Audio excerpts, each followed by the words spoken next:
1470 WNN. The opinions expressed on the following sponsored program are strictly those of the host, guests, and callers, and not necessarily those of this station, its staff, management, or sponsors.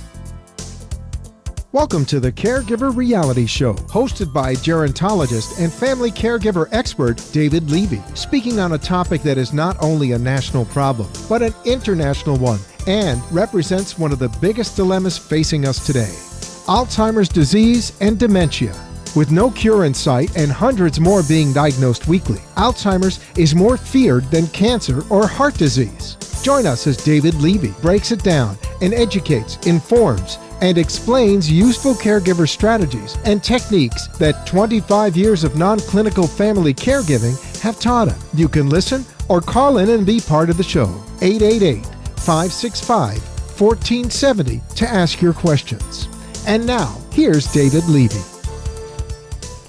Good evening, Boca Raton, America, and the world. This is Caregiver Reality, and we're coming to you tonight from WWNN 1470 AM in Boca Raton, Florida, and simulcast at the same time on caregiverreality.com. Just go on the site, click Live Show, and you can see in living color David Levy, and Paul Vattiato is back tonight, my guest host, or actually my co-host. And so I want to say good evening to the world and tell you it's been a very, very interesting week.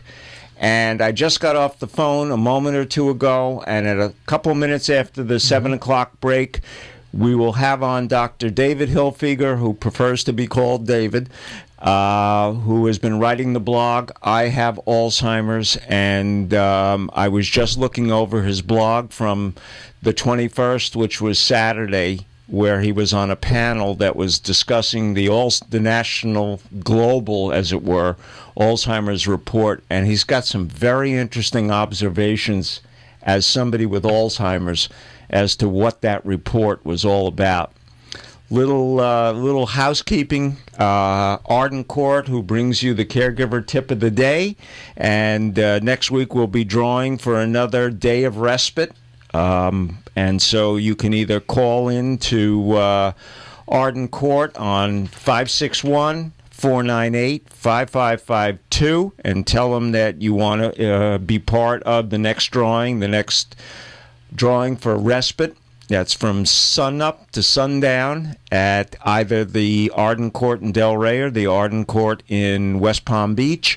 And the Arden Court in West Palm Beach, I want to let you know, Wednesday, day after tomorrow, the 25th, we'll be having a 2-hour program on Is it Alzheimer's?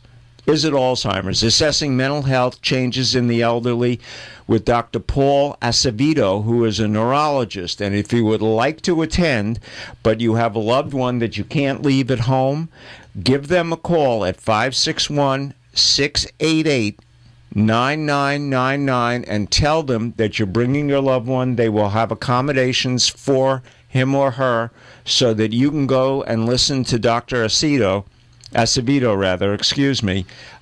without having to worry about the safety or concern. He or she will be in excellent hands. Paul, good evening. Hi, David. Great to see you. It's been all weekend, it seems like I've seen you. Paul and I were at an event here at Florida Atlantic University put on by the Florida and the National Association of Elder Law Attorneys and a number of other organizations, called the Elder Concert, which is for professionals in the field of aging and related subjects such as dementia, such as long-term care, home care. And Paul and I had an opportunity, because it's not speech-making. It has to do with putting groups of your peers in a room and facilitating interesting questions. And so Paul and I did that for both a morning and an afternoon session, and in a moment or two we'll get into discussing some of the things that went on. I think you'll find it very interesting, but I just want to repeat one more time that number for the Arden Court in West Palm Beach for the for the opportunity to listen to Dr. Paul Acevedo, neurologist, about is it Alzheimer's, assessing mental health changes in the elderly. And if you call 561-688-9999 and tell them you're bringing a loved one that has dementia, they'll take care of things and make sure that they're safe while you're attending. Paul, what's going on, my friend? I know you were at another program this afternoon, not on Elder Concert, but it had to do with a subject that we both find very interesting. Why don't you discuss a little of it? I was privileged to attend what is called Moment of Change, which is presented by the recovery networks across America, and it is specifically geared and focused towards issues of addiction, chemical dependency, and recovery. Probably 1,000 people in attendance nationwide. Most of them are clinicians, facilities, people who run treatment centers and whatnot. Was this a Skype-in kind of a program? No, this is everyone in person in the room. Wow. In the room. It was a huge convention or a symposium. But what really I found, it just blew me away, was the keynote speaker this morning was Patrick Kennedy, former congressman and son of Senator Edward Kennedy from Rhode Island, who admitted that he is recovering as well. And he was talking about some of our men and women that are coming back, and our men and women that are still fighting overseas right now. And one of the statistics he came out with, David, was that in 2012, more deaths occurred to our active troops from suicide than from enemy fire. Wow. Can you imagine that? Well, I'm hearing it from you, so I believe it. More deaths from suicide. Is that suicide while they were still overseas, or a combination of those that have returned and couldn't adapt into society? Or no, this is those that are still in active service. Wow. Yeah. It was quite a surprise. And do they have any kind of understanding as to what were the causative factors? Was it fear? Was it were they worried that they couldn't readapt back into society? Did they give you any glimmer as to why that suicide rate's so high? They call it the signature wound, and that is the post-trauma stress disorder. Some of it is traumatic brain injury from many of the explosions, and probably 100 reasons that we will never understand. But it is appalling, and the military is doing all that they can to try to address this issue. Right. Wow.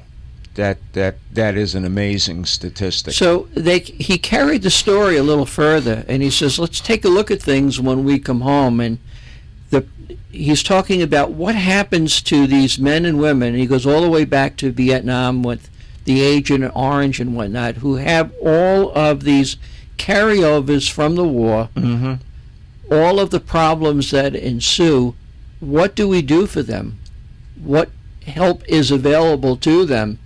And one of the things that he had suggested was to look at the populations of our prisons and look at how many of those in prison are actually veterans. And the point that he was making is, you are taking these men and women who served the country, come back with these various issues, and we imprison those that fought to keep our country free when they really need help. And he was making some references to some of the recent news stories out there. We cast judgments without really understanding the motives behind it. You're talking about these mass shootings, yes, and those that had been in the military, and we don't really look at it, we don't really take into consideration everything they've been through and why those voices are talking in their heads. And not to minimize the horror of it and that the family is going through. It's not justification, but at least it begins to give you some understanding as to why. Yeah, the why of it is important because it's continuing. And again, from former Congressman Kennedy, he was saying that the suicide rate today is averaging 18 veterans a day. Wow. I mean, the numbers are just appalling. And here we are talking about caregiving reality, and this is a reality that is here among us, continues on, and it's a nationwide problem that just needs to be addressed. Well, we have so many nationwide problems attendant to caregiving that need to be addressed. It's astounding. And by the way, any of you out there that want to call in and have a question to ask before we get Dr. Hilfiger on the line at 7, it's 888-565-1470. We'd love to hear from you. David, what did you think of Elder Concert? I thought it was terrific. Not only was I more than pleased to be able, along with you, to help facilitate 2 of the sessions, but I found that the peer group that was there, these were elder law attorneys, doctors, psychologists, guardians, professional caregivers, those that make up the industry around us, and they were pretty high up in the food chain, so to speak. And what I did find is, as we got into the discussion about caregiving, dementia, the amount of caregivers that are out there, the shortage of facilities, the inability to see better training for a lot of the folks that are going into the home to take care of these people, what I felt that I kind of saw and sensed was a real fear on the part of professionals, is that they don't know where all of this is going, and they don't see either the federal government, state government, local governments, notwithstanding great work like Scott Solkoff and the group that did the Purple Ribbon panel to assess what was going on in Florida, or the global, or the latest Alzheimer's statistical review. And I don't want to just couch it in terms of dementia, but that is the toughest caregiving that there is, along with any other mental illness like PTSD or, traumatic brain injury or whatever it may be. And I got the feeling that they're all out there doing the best job they can, but it's almost like they've got their heads down a little bit because they don't like what they sense is coming, and they don't see a way that we're going to be able to head off some of these issues, at least not with the professional workforce working as hard as they can. But the dynamics of both caregiving, aging, and the combination of these problems is just overwhelming. When you have 50 million caregivers dealing with 30 million to 40 million people that need that care, right, and growing exponentially, you just get an idea that how does one even wrap their arms around it, let alone begin to come up with solutions. And so we had excellent people, we had really good presentations, but I got the feeling that even though everybody had their expertise and explained things, that there was this kind of underlying or cloud over things that said, wow, where is this really going? We've got to take a break. We're here at WWNN 1470 AM or on CareGiverReality.com. We're going to go to a break. When we come back, we're going to discuss a little bit more about Elder Concert and a couple of tips, and then at 7 o'clock we'll be talking with Dr. David Hilfiger. Hello. Are you a family caregiver? Are you taking care of a spouse, parent, or loved one who can no longer care for themselves? Are you dealing with Alzheimer's disease and don't know what to do? Are you stressed, burned out, frustrated, and don't know where to turn? Have you realized that your doctor, lawyer, and mental health professionals don't have real practical answers? You need a non-clinical family caregiver expert that the professionals turn to. You need David Levy. He is a family caregiver expert with 25 years of active experience with thousands of family caregivers. He can help you provide a better quality of life for you and your loved one. Contact David Levy at dlevy@caregivered.org. That's dlevy@caregivered.org. Or call 561-482-0086. And let's get your mental road to healing started. We're back, and And I gather that we have a phone caller on the line, and so we'll take that call, even though we have another one coming in another 15 minutes. Caller, are you on the line?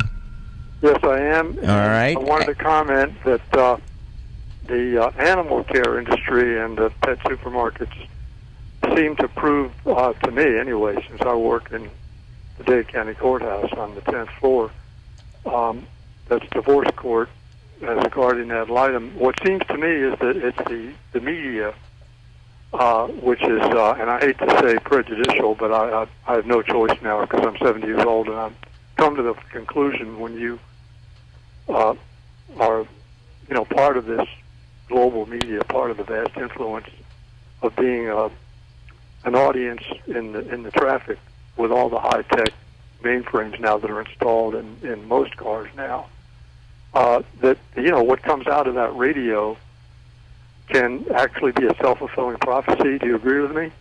Well, I think that while it doesn't exactly fit into what the caregiver discussion we're having, but I do think, but to answer your question. And you're not directing my question to your guest either.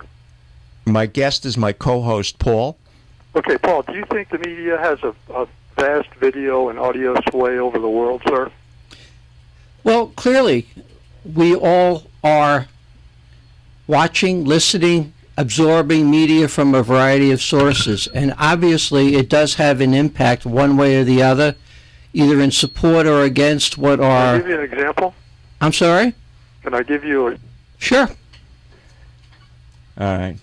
I guess we lost our caller. Must have dropped the call, but in answer to where he was coming from, I think that these days in the media that we're all victims of sound bites and pieces of information, good, bad, or otherwise. So does the media influence the public? I think the media has always influenced the public. And I think that that's an issue that, while there's not much we can do about it, what we try and do is use the media to bring our message of caregiving, support, and help to those that could not normally get it in any other way. And I think this radio show in particular is a good example of what the media can do to bring it into the homes of the caregiver. Right. Websites like CareGiverReality.com, another good example of what is available to give quality information without a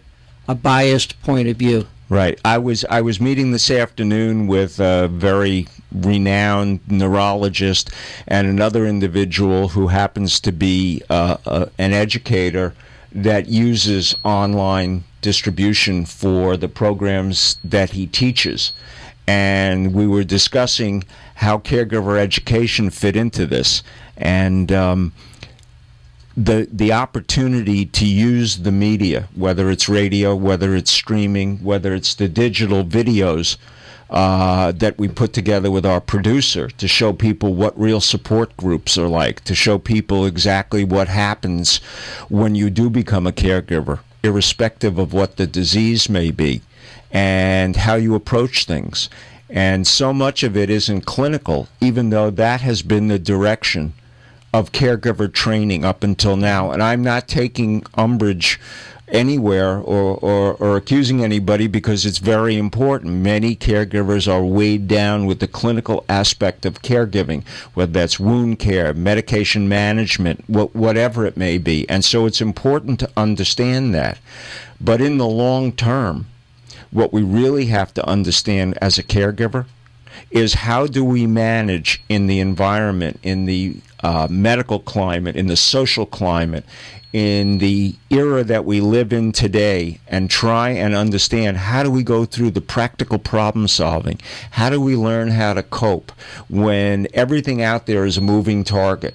What you knew and understood yesterday and what you're going to understand about today will change tomorrow. Now, that's not to say that the world doesn't change on a daily basis, but anyone who thinks that they understood caregiving for what they did for their grandmother, and now it's time to do it for their spouse or whatever the circumstance may be, No way. What you did 5 years ago, 10 years ago is completely different from how you have to deal with it today. And so one of the things that Caregiver Reality in this show, and Paul, you chime in anytime you want, but what we're trying to do is bring the latest information, break it down, make it understandable, so that caregivers and others who are listening can at least carry away a few points that may help them to better cope or better understand what's going on out there. And the medical system is morphing so quickly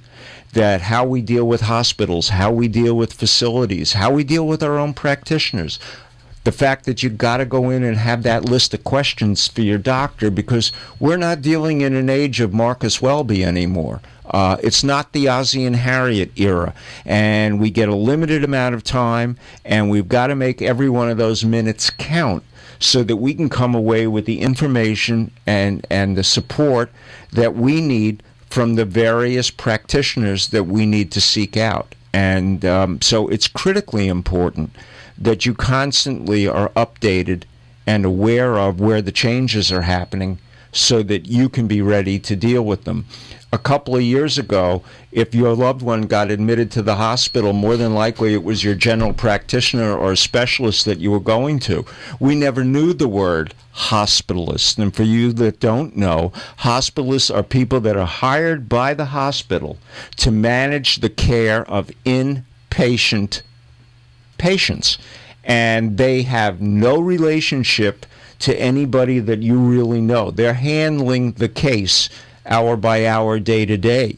And so, for argument's sake, if you don't have good advance directives or a durable power of attorney and you need to speak to that hospitalist to understand what's happening with your loved one, you're out of luck, because that hospitalist says, hey, I'm bound by HIPAA, the Health Care Practice Act, that says I can't talk, the Privacy Act says I can't talk to you unless you got the paperwork. And people forget about that. They think because they're a daughter, a son, a wife, a husband, that gives them rights to be able to be told what's happening to their loved one. No longer is that the case. And these are things that the public needs to be aware of so that they can be better prepared. It's no different than when you bring a caregiver into your home. How do you do that? What are you looking for? What kind of a contract do you need? How do you explain what it is that you expect from them and what are their expectations from you?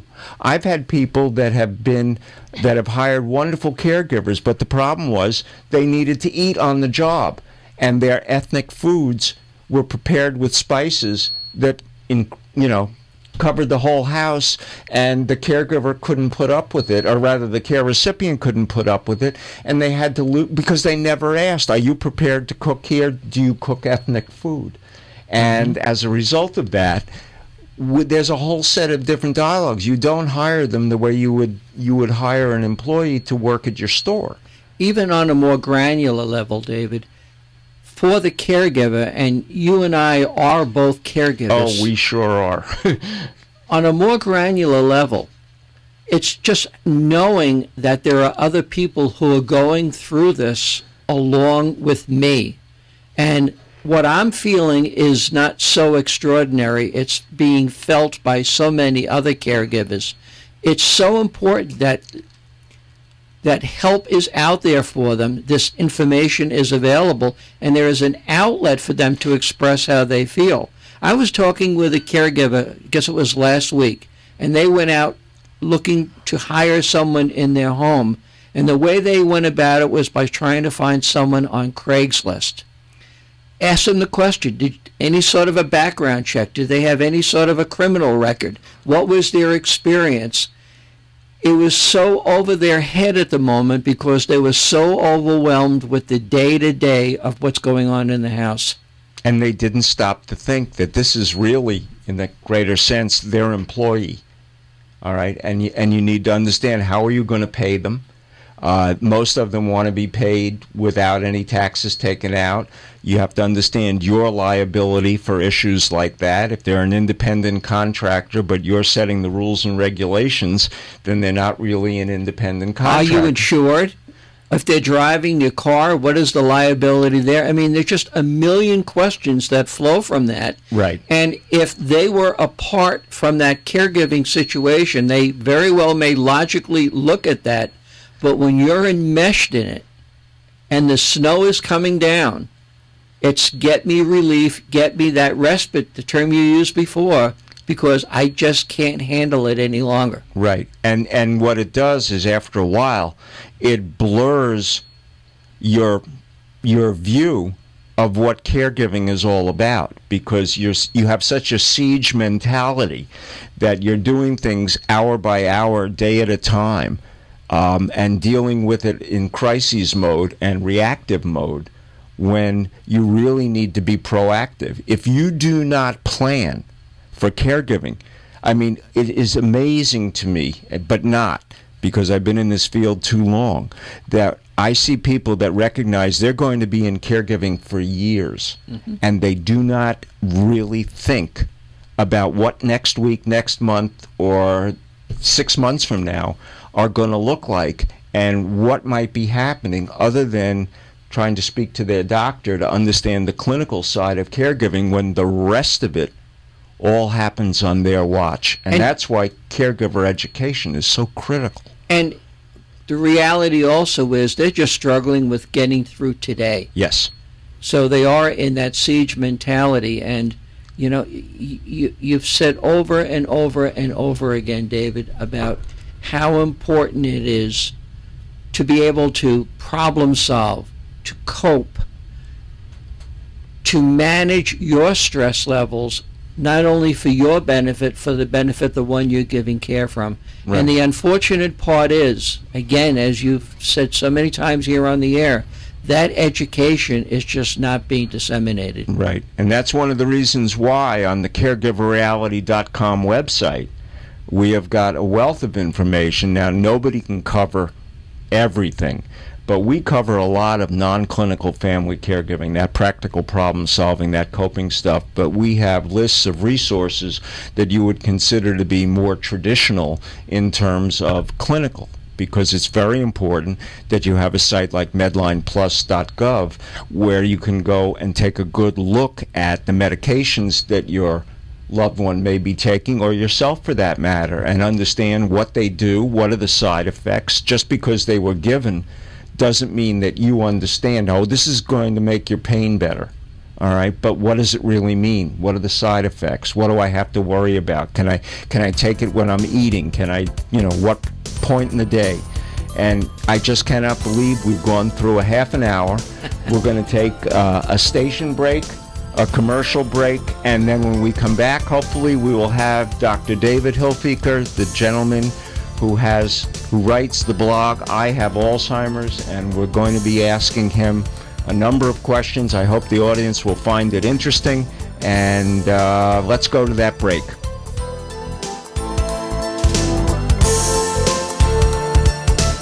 This is Health and Wealth Radio, AM 1470, WWNN Pompano Beach, and WKIS HD3, Boca Raton, Miami, Fort Lauderdale. Hello, are you a family caregiver?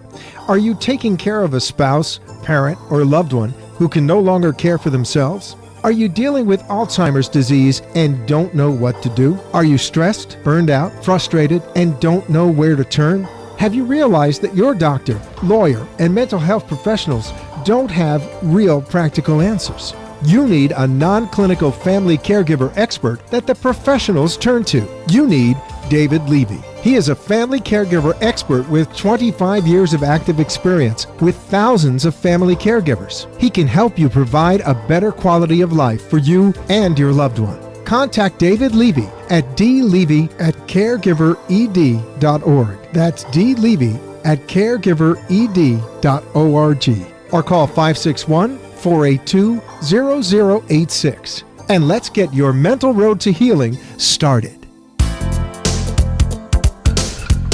And we're back. If you want to watch us, we're on www.caregiverreality.com. Click on live show. And we're on WWNN 1470 AM, but you probably know that if you're listening to us.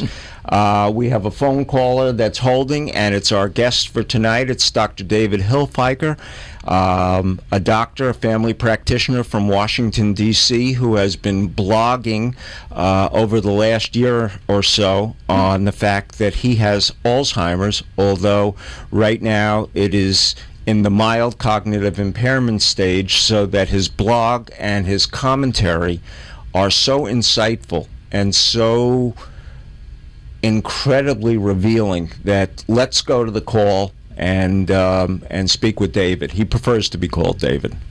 Are you there, David? I am indeed. Okay. If you could speak up just a little bit so that the audience can hear you, and I want to thank you very much for coming on tonight. I have been following your exploits online, and I think that for what you are doing, both as a professional and as someone who has Alzheimer's, you are serving a tremendous service to the world and everyone else. Your insights and your introspection on things are just incredible. Well, thank you. And so I want to thank you. And so let's get started. I was reading your blog first from a couple of days ago when you were talking about on the one on the 13th, when you were talking about the difference between abstract concepts and concrete ones, and that you were studying in a book of neurology. And I thought that they were very interesting comments. I'm wondering if you might repeat them for us, and why don't we get started that way? Sure. I was reading this book. Actually, it was on Buddhist spirituality, but it was written by a neuropsychologist who wanted to tie in the similarities between what neuroscience has been learning the last 10 years and sort of Buddhist theology, I suppose you'd say. And what I found was the neuroanatomy and the stuff about the brain that he talked about was quite complex, but I had no trouble understanding it. It was something that seemed very interesting, and I was able to do it. But then when the topic switched into Buddhist spirituality, which is sort of a much more abstract, not concrete subject, I found myself having a great deal of difficulty following along. And, I'd read a sentence and then I'd have to go read back. And I thought, maybe he's just a bad writer. So I went on to a different book with Christian spirituality this time, and I had the same problem.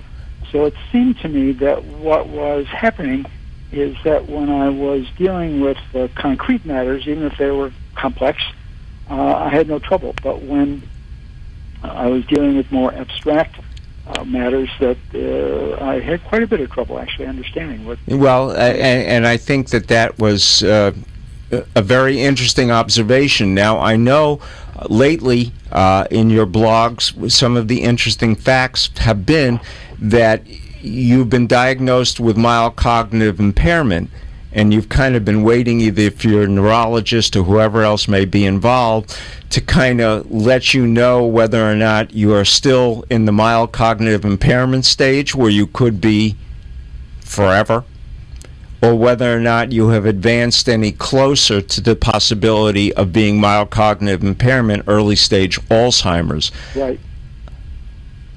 Have you heard back from the doctor? Nope, not yet. I'm still waiting. This was it was a very complete 4-hour. The psychometric testing? Yes, psychometric testing, but it lasted 4 hours, so it was much more thorough than anything I've had before. And it was about 4 weeks ago, and they said it would take a while, and so, how those things go. It's been 4 weeks now, I guess. Okay. It might help to, talk a little bit about this mild cognitive impairment and the difference between that and Alzheimer's, because it's very confusing to most people, because they don't really diagnose Alzheimer's until you reach a certain stage where you're actually demented. That's where your cognitive impairment is interfering with your daily activities. And mine, while I notice the cognitive impairment all the time, it's not, I can really do anything I usually do. And specifically, as you've noticed, have no trouble writing the blog and actually enjoy it. On the other hand, if you give me a formal test like the one they gave me 4 weeks ago, you're going to see impairments pretty obviously. And so the way that Alzheimer's is now diagnosed is you have to be demented, which actually doesn't make a whole lot of sense because, you've got the same, presuming that I'm moving toward Alzheimer's, and I've got the same disease now that I'm going to have when I actually move into the demented stage. But at any rate, they call what I have now mild cognitive impairment instead of Alzheimer's. And that starts to get very confusing because they know a whole lot less about mild cognitive impairment than they know about Alzheimer's. And so there's even some suggestion that mild cognitive impairment might improve or go away. Well, I know that there are, we've been discussing on this show that there are certain parts of the brain that can have mild cognitive impairment, like the dentate gyrus, but that if certain hormones and chemicals are controlled, that you may not still have what we would call mild cognitive impairment. Oh, but okay. but the question I have for you is, when did you realize that your, let's call them senior moments, because that's what everybody likes to hide behind. When did you realize that your senior moments were more than just mild forgetfulness, but became mild cognitive incapacity, so to speak? Yeah, well, it was really kind of a bizarre episode. There's no question that it wasn't just a senior moment. I traveled maybe 3-4 times a year down to Southern Virginia to visit a friend who's in prison, and I was doing that this time. He had been moved from one prison to another, though, and this was the first time that I'd visited him there. So it was a little complicated to get down there. The director was way out in the country and kind of hard to get to them. Anyway, I got down there and passed through all the rigmarole to get into the visitor's room. And while I was talking with my friend, his chaplain came up, and I stood and introduced myself. And he said, "Oh yeah, I remember you. I met you when you were here last time, 3 or 4 months ago." And I said, "I've never been here before. This is my first time here." And he said, "Oh no, I remember you from last time." Well, I didn't know quite what to say, so I didn't say much of anything. The conversation went on. And when he left, I asked my friend, "Have I been here before?" And he said, "Well, of course you have. I saw you 4 months ago," or whenever it was. I was flabbergasted. Nothing like that had ever happened to me before.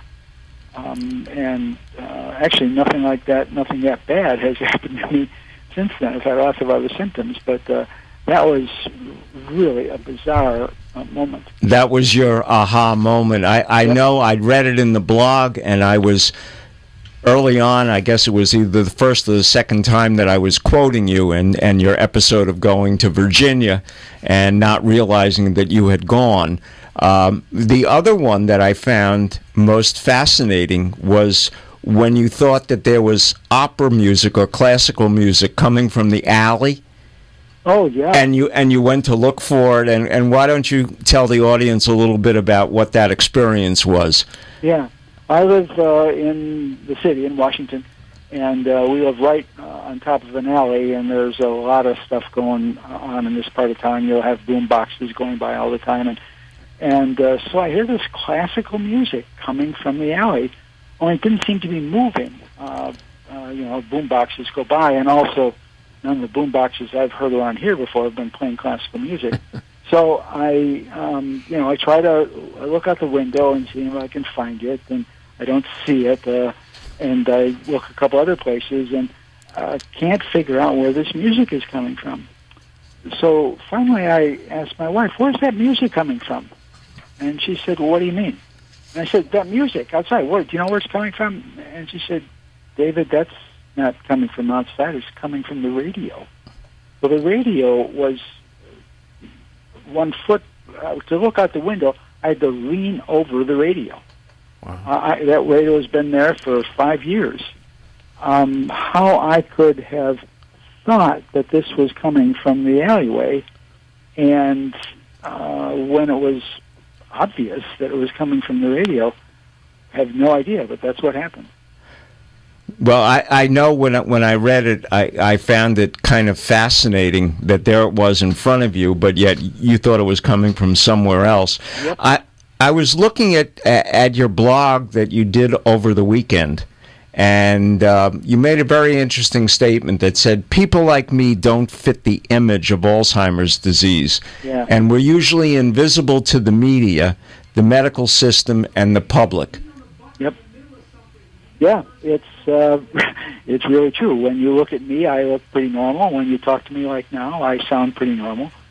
And the image that most people have, including most medical people, the image they have, or all of us have, of Alzheimer's, is this either highly confused person kind of wandering around babbling, or a person sort of lying almost comatose in bed. And there are probably more of us wandering around like I am. I agree. Looking pretty normal. And yet, when I say to people I have Alzheimer's, they look like, well, how is that possible? And the that creates a problem in that there's such a stigma to having Alzheimer's. People are so afraid of it because that's the only image that they have, is the really kind of final stages. And in fact, there's years and years of time before that in which life is different from what it was before, but not necessarily worse. So I used to be terrified of this diagnosis, but I am not anymore. Why have you found, and I know you mentioned it often in your blog, and a matter of fact, the other day when you said, I'm at an early stage of my disease and still mentally competent, if I come to some internal peace with it, will that change how difficult it will be to care for me later on? Now, I thought that was a fascinating statement, that you could ask, if I come to peace with the disease, will it be easier to take care of me? Yeah. As though you felt that you as the person could control a part of the component that you might be once your brain, assuming that you do have Alzheimer's, moves further along in the Alzheimer's process, that anything that you could do now that you're cognitively aware of could change the way others would be able to take care of you, or that you might perceive it. Yeah. What were you really thinking when you wrote that? Well, what I was thinking about at that time was that we have no idea of what the answer to my question is. In other words, there is, if you talk to a person about why they're afraid of Alzheimer's, what they will often say is, well, I've heard about these people who get really angry or really paranoid or hypersexual or all these terrible ways to behave and are uncontrollable and so on. And that's true. That happens to a fair number of people. And the question that I have is, and some of that is clearly changes in the brain that people don't have any control over, that there isn't, it's just the brain changes and this is what happens. But the question I have is that what's going on all the time? Are there not, for instance, if a person has really come to terms with his disease, is he going to be as angry as a person who's been fighting the disease the whole time and has been really fearful of it? Excuse me for interrupting you. Yeah. That's a very interesting perspective, because I know people that have had cancer and other diseases that did not affect them from a cognitive perspective, right. And they had come to peace with the fact that this was the disease. They were either going to fight it or accept it on the terms as best they could. But they maintained their cognitive ability to control, let's call it their fear or their understanding, or why they were going to be at peace with their illness because they had no control over it. Right. And it was interesting to me when you said what you said, because can you prepare yourself to be at peace with something that later on you may have no recall of, or be able to appreciate the peace that you found when you can no longer remember it? Well, that's interesting, because I'm not sure that the peace or the good feelings or the acceptance you've come to necessarily goes with cognition, with knowing it in sort of the usual left brain sense. For instance, when you're talking with somebody else, only about 10% of the communication is with your words and with the intellect, and the other 90% people say is from body language and from the way you look at each other and from those things. And the question I have is that if I come to peace emotionally with this disease, and so have a different emotional attitude toward it, is that going to change the way I respond when I no longer have cognitive ability to deal with it? And, a number of functions continue on quite unimpaired long after the cognitive abilities have declined. For instance, music. People are often quite as interested in and sometimes can play music as well as they could before, even when their cognitive abilities are gone. So what if emotions and feelings are like that? And well, that's absolutely fascinating, and not. I know I've used the word fascinating a few times because I'm fascinated with you, David. I think that as somebody with the disease, the effort that you have put forward to try and explain your circumstances as it relates to it, and also be an advocate as well as to be a beacon, because if that were to be the case and we were to follow you and discover that your ability to come to peace with it made you a better patient, or allowed you to to continue engaging in other things because of that inner peace, then I think you've blazed a trail into an area that certainly would make a huge difference with a lot of people. My partner Paul wants to ask a question. Good evening, David, and thank you for joining us today. David, I was reading the blog from over the weekend, and the part where you were asked to be part of the panel on the World Alzheimer's Report 2013. Yeah. And you said, I didn't find a single reference to mild cognitive impairment to people who look like me. Yeah. My question to you, sir, is how did that make you feel? I guess I didn't have any particular feeling reaction to it. I mean, I understood, this is the way people think nowadays. The image, as I mentioned earlier, the image of Alzheimer's is not what I have. And so I know I'm invisible, and, just reading the report didn't make me feel any different that way. However, when a person is, in my case, I have a lot of visibility, let's put it that way, because of this blog. But for a lot of people who are beginning to be mildly cognitively impaired and are starting to make mistakes, like saying something 2 or 3 times in a conversation because they forgot it, or not recognizing the name of a person that they knew very well, the fact that nobody thinks, nobody talks about this because it's hidden in the closet, and we don't think of Alzheimer's when we see a person very mildly affected. That means that person is going to be much more isolated and feeling much more ashamed of his cognitive disability than it would if we recognize early Alzheimer's the same way we recognize early cancer. Right. So, that particular thing didn't bother me, but I think it's a very important issue that needs to be faced as we look at this disease. Well, excuse me, Paul, then, did you have a follow-on question?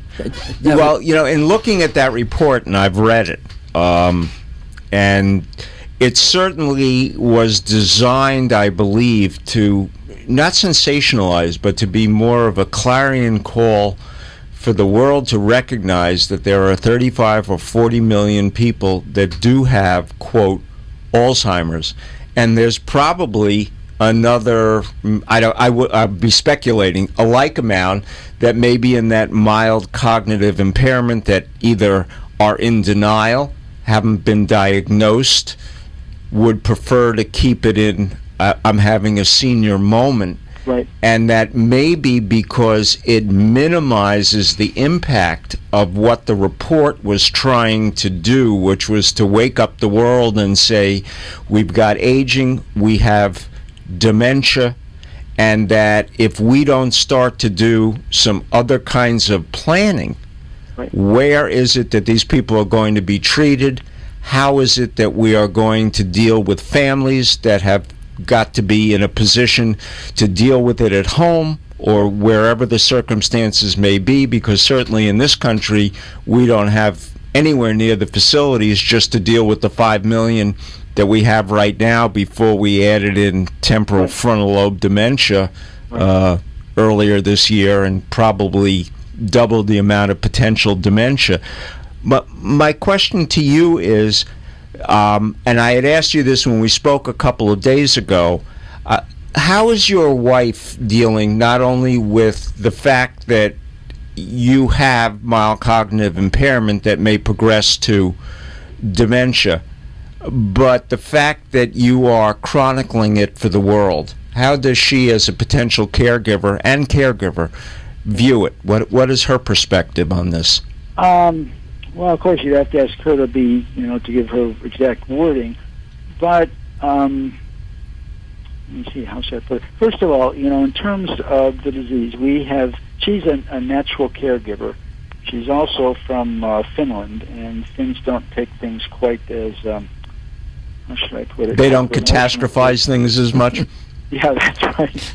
So, she figures life, not all of life is pleasant, and there are going to be some really hard moments in life. So we've talked about this one, and we both recognize it as a new phase in our life, and this is one of those diseases that complicates old age, just like heart attack or cancer or any of the other serious diseases that make old age miserable for some people. Right. I don't think she feels any differently about this illness yet, anyway, than she would about any other illness. Now, I haven't been demented before, and she hasn't tried to take care of a demented person before. Mm-hmm. So, that may change, but she's not, she will take it when it comes. When the hard stuff starts happening, then she'll deal with it, and she isn't scared of it now. Right. But, when you were blogging over the weekend, and it was very interesting, you said, if I include in the conversation amongst my wider circle of friends and in the community, will they be able to give me more support and to give my wife more support in her role? Yeah. And how have your friends accepted, or your colleagues who know you professionally and those that have heard you speak, how do they view your perspective on having this? Well, the place that has been most important to me is in my small faith community. We have about, 30 people. It's a small place. And I've been really very open with all of them from almost the very beginning. And I keep it out there. From time to time, I'll mention it. Or if I've got an announcement to make or something after church, I'll refer to it or whatever. And the idea has been to say, okay, folks, we're all going to go through this together. Can we can we stay in relationship instead of kind of if we talk enough about what's going to happen, if we talk enough about the fact that I'm going to forget your name, say, or that I'm going to repeat something 5 times in a conversation. All right, so you kind of had that family conversation, as it were. Yeah. At least to put the issues on the table. Yeah. And we're drawing close to the end, David, so that we've got about another minute or so. And I would like to ask you, I know you like to be asked questions, but if you could leave the audience, and it's fairly expansive because we are seen worldwide. Oh, okay. What would you tell people that have mild cognitive impairment right now, whether they recognize it or not? What is the David Hilfiker words of wisdom? Well, the first thing is go find out. Get a diagnosis. There are a number of very important reasons why it's important for you to know as early as you can whether or not, in fact, this is just having senior moments, which it may very well be, or whether, in fact, you're probably moving toward a much more serious disease.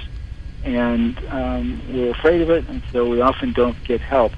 It's true that there's no treatment for it now, but there's a lot that can be done that will make your future life, your life in the coming years, and certainly your caregiver's life.